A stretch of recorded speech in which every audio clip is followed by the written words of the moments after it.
सास बहू का लिव इन रिलेशन। नेहा खुले विचारों वाली लड़की थी। अरे नेहा, क्या दिन में सोती है? ससुराल में ऐसा नहीं चलेगा, वहां तो काम करना पड़ेगा। काम जितना काम होगा कर लूंगी माँ, पर अगर कोई ये कहे कि सारा आराम छोड़कर सिर्फ काम ही करना है तो ना भी ना, मुझे नहीं करनी शादी। अरे कैसी बात कर रही हो? अच्छा चलो जाकर नहा लो, मैं नाश्ता लगा देती हूँ, फिर तुम्हें कॉलेज भी तो जाना है। नेहा कॉलेज के लिए निकल जाती है। वो सोचने लगती है कि ससुराल में वो कैसे मैनेज करेगी। क्या हुआ नेहा, परेशान लग रही हो? अरे यार, तू तो मुझे जानती है ना, मुझे अपनी लाइफ बिल्कुल परफेक्ट चाहिए, लेकिन लग नहीं रहा लोग मानेंगे। यार कहीं मेरी शादी ऐसे घर ना हो जाए जहां मेरी जिंदगी ही नरक हो जाए। अरे मैंने ना कल एक इंग्लिश फिल्म देखी थी, उसमें भी कुछ ऐसी ही समस्या थी हीरोइन की। अच्छा, तो फिर क्या किया उसने? उसने तो अपने होने वाले पति से साफ साफ कह दिया कि वो पहले उसके घर कुछ दिन तक बिना शादी के रह कर देखेगी, और अगर ठीक लगा तो ठीक, वरना तेरे मेरे रास्ते अलग। अरे हाँ यार, ये तो बिल्कुल सही आइडिया दे रही है तू मुझे। चल मैं तो चली, थैंक्स यार, तूने मेरी प्रॉब्लम सॉल्व कर दी।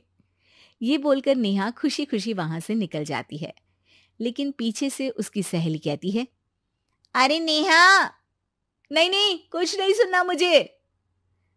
ये बोलकर वो वहां से चली जाती है। हे भगवान, पूरी बात सुने बिना ही चली गई। अरे वो तो विदेशी फिल्म थी, वहां सब चलता है, लेकिन ये तो भारत है, सभ्यता और संस्कारों वाला देश, जहां शादी से पहले लड़की को ससुराल में नहीं रखा जाता। खैर, नेहा मस्त होकर घर आती है। नेहा, कल तुझे लड़के वाले देखने आने वाले हैं, और हाँ, इस बार कोई बहाना नहीं चलेगा। हाँ हाँ, आने दो आने दो, मैं तैयार हूं शादी के लिए। अगले दिन लड़के वाले आते हैं, जहां लड़का कहता है, मुझे अकेले में लड़की से कुछ पूछना है। हाँ हाँ, क्यों नहीं बेटा, जाओ नेहा, घर तो दिखा दो इन्हें। नेहा भी खुश हो जाती है कि उसे मौका मिल गया है लड़के से अपनी शर्त रखने का। देखो, मुझे ना शादी से बहुत डर लगता है, पता नहीं कैसी लड़की आए, तालमेल बना पाए कि नहीं मेरे परिवार से। मैंने कई घरों में रोज का क्लेश होते देखा है। तुमने तो मेरे दिल की बात कर दी। मैं भी यही सोच रही थी कि भाई सास तो अच्छी होनी चाहिए, पति सपोर्ट करे ना करे, रहना तो पूरे दिन सास के साथ है। लेकिन मेरे पास ना इसके लिए एक बहुत अच्छा आइडिया है। अच्छा, कैसा आइडिया? क्यों ना शादी के पहले मैं कुछ दिनों तक तुम्हारे घर आकर रह लूं, तुम लोग मुझे समझ लेना, मैं तुम लोगों को समझ लूंगी। ठीक लगा तो शादी, वरना टाटा बाय बाय। क्यों? लड़के को नेहा की बात में दम लगता है। वो घर के सभी लोगों के सामने नेहा की बात रखता है। अरे पागल हो गई है क्या? ये कैसी शर्त है? अरे शादी से पहले मैं क्यों तुझे किसी और के घर भेजूंगी रहने?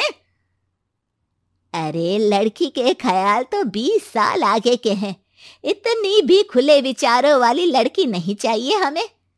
अरे माँ, क्या बुरा और गलत बोल रही है ये? रहना तो हम दोनों का है ना, कल को कोई परेशानी आई तो तुम सब तो ये बोलकर निकल जाओगे कि जिंदगी तुम लोगों को ही निभानी है, तुम लोगों को जो करना है करो। तब क्या करूंगा बताओ? सबके समझाने पर वो लोग मान जाते हैं।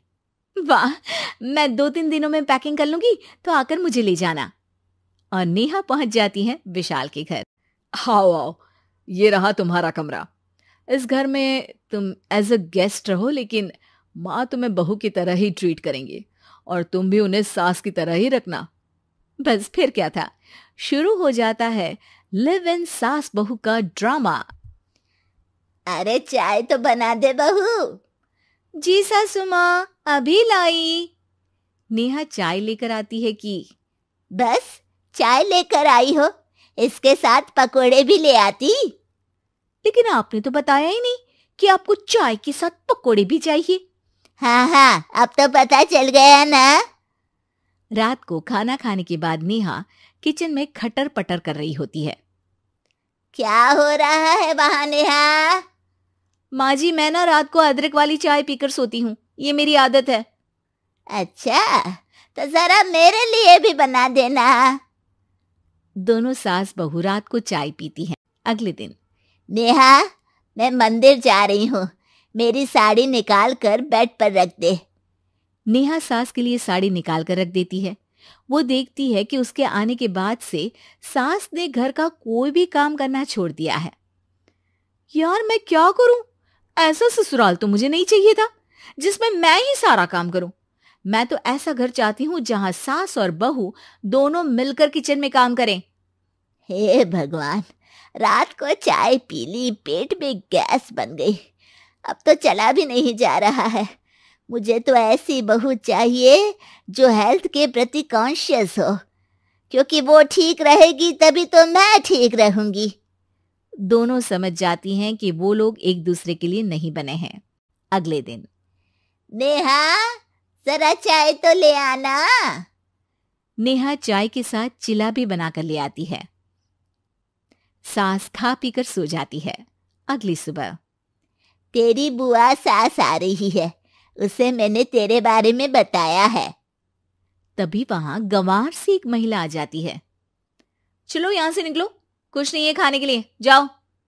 ए नेहा, तमीज से बात करो, ये मेरी ननद यानी आशीष की बुआ है। हाय रे दैया, इतनी आकड़ वाली लड़की!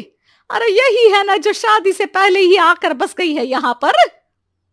बस नहीं गई हूं, बसना है या नहीं ये डिसाइड करने आई थी, लेकिन इन लोगों के रिश्तेदार इतने गंवार हैं तो मैं तो ना कर रही इस घर में शादी।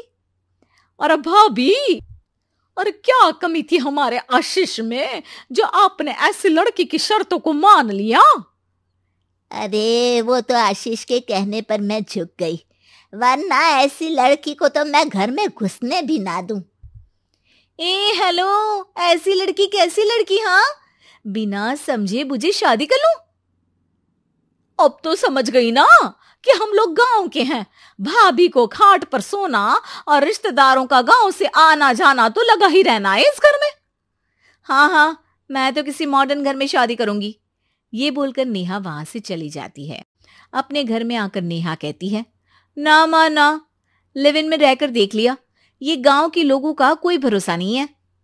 खैर, नेहा की शादी एक मॉडर्न घर में हो जाती है, जहां सास कहती हैं, हे नेहा, मैं टेनिस खेलने जा रही हूं, आओ तो जूस बनाकर रखना, और हाँ, वॉलनट्स और ओट्स भी बना लेना। जी माँ।